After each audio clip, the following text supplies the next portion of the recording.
What's up, beautiful people? It's your boy Joshua Martin, and then today we're going to be talking about ND filters. Now, there's a lot of videos out there in the past year about ND filters, and rightly so. It's a very important tool to a photographer or a filmmaker. But there's one particular brand that nobody's actually talking about, and that is, of course, SLR Magic. So if you've been following me over the past year on Instagram or YouTube, you've seen me use the fixed ND filters from SLR Magic, and they work great. They do what they need to do, honestly. They're 82 thread screw-on mounts for your lenses. Most of the time I use step-up rings to adapt them to the smaller micro four third lenses as well. But recently I picked up the variable ND filter from SLR Magic as well. But of course, having a variable ND is a little bit more flexible than having fixed NDs, so I can change my exposure on the go. But actually, before we get into all the other details, what comes in the box. So when you buy a set of fixed ND filters from SLR Magic, you have two options. You have the 1 through 5 stops and the 6 through 10 stops. Both are identical boxes. All the ND filters come with its own individual case, which is really nice to have. The price of this only goes for about $300. So you're getting 5 ND filters for only $300. Now moving on to the variable ND filter, this has a range of 1.3 to 6 stops. As you can see here on the actual filter, is measured out from minimum to maximum, and in between 1, 2, 3, 4, 5, 6, 7, 8, 9, 10. Now that might get a little confusing. This is not 10 stops, it stops at 6, just so you know, which is an added benefit, so you won't encounter that cross polarization that you get with most ND filters with higher stop counts. Now this came with a cap as well as a case, which is a really nice touch. It's a plastic case, but it's pretty good and protective. What I've done recently, I just bought a new pouch for my ND filters, or really most of my filters that I use constantly, and I just put them all in there, and that's how I kind of go about carrying my ND filters. So in this video, I'm not necessarily comparing fixed NDs and the variable NDs to other brands. I think Gerald Undone did an amazing job. He just left out this particular set, and I don't have the budget or the money to get other ND filters to use, but I have used others, so I can kind of give my thoughts on how these stack to that. But really, I'm just going to be showing you the image quality, sharpness, how much does it shift the color in a neutral profile.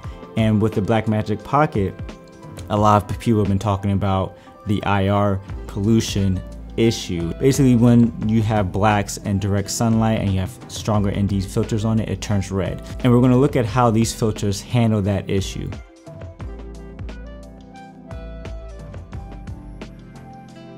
And yeah, let's just jump right into it. So what is the criteria for a good ND filter versus a bad ND filter? In my opinion, and most filmmakers or photographers would say, one, for a bad ND filter, if it starts to shift your hues, your colors drastically, introducing more of a greener tint or brown tint or anything like that, in my opinion, I think that's a bad ND filter, because it just moves away from what you're trying to do. You just want to cut down the light. You don't want to change your entire image and how that looks. So that's one for me. Two, the glass quality. Is it retaining sharpness, or how much sharpness is being reduced when you put in another piece of glass in front of your lens? And then 3, I'm gonna just put this in there, price. If you're paying too much but the quality isn't there, then it's a bad filter in my opinion. So on the flip side, with a good ND filter, it doesn't shift your color as much, it retains good sharpness, and it's relatively a good price. Now if you watch Gerald Undone's video, he shows really just 2 tiers, really bad ND filters and really good ND filters, and both on opposite ends of the price range. Personally, I think that these SLR Magic ND filters are pretty much dead center in terms of price and what quality they give. So I'm just going to just run these tests and you be the judge. That's my opinion, and they've worked well for me. So for most of these tests moving forward, you will see that I'm going to have the ND filter on one side and then the original image of the Blackmagic Pocket on the other side. I've edited just neutral, Rec 709, and adjust exposure when I needed to, and contrast, a little bit of contrast. In the sharpness test, we're really just going to look for how well does the glass degrade the original image from the lens and the camera. If there's any type of extra blurriness, or any type of image distortion, does that carry through with the ND filter? Color test is pretty much straightforward. Now right off the bat, you can already tell there's a greenish tint to this, which can be easily corrected in post, especially if you're using the Blackmagic Raw or any type of flexible codec that can actually retain the color once you start moving things around. The blue sky test, pretty simple. I'm pointing the camera up to the sky and we want to see how much of a vignette there is. So with the variable ND, the front element is a 86mm lens. So in theory, this should reduce the amount of vignette that you would get on wider lenses like an 18, 14, and so forth.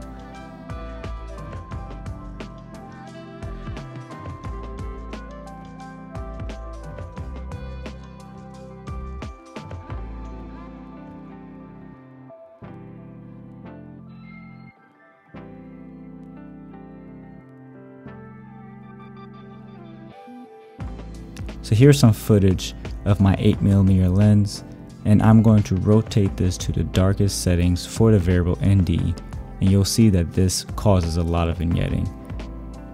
So I would avoid anything from 7 all the way to maximum with this ND filter on this particular lens if you have anything wider than a 14mm lens.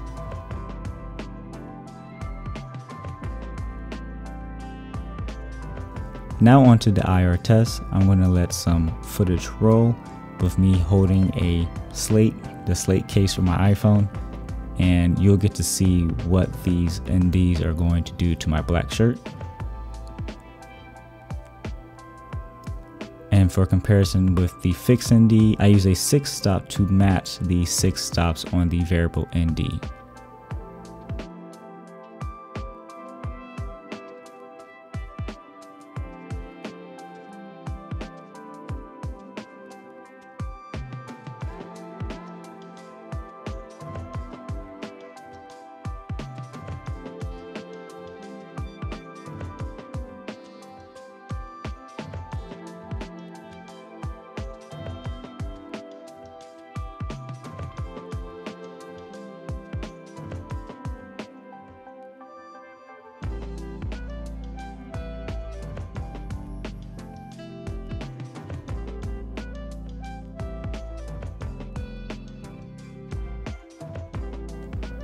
So overall, I think you're getting a really good deal with either route you go. If you want to do with the fixed NDs and have a set, and you have a range, you're getting that for about $300. I think that's pretty solid, and especially with the variable ND, it's only $169.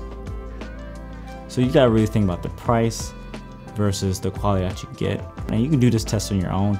I'm not perfect. I probably missed a few things. So if I did, please leave in the comments below. But I just want to share this with you all, and get out there, get the gear that you need that works best for you, and make things happen. I catch you guys on the next one. Peace.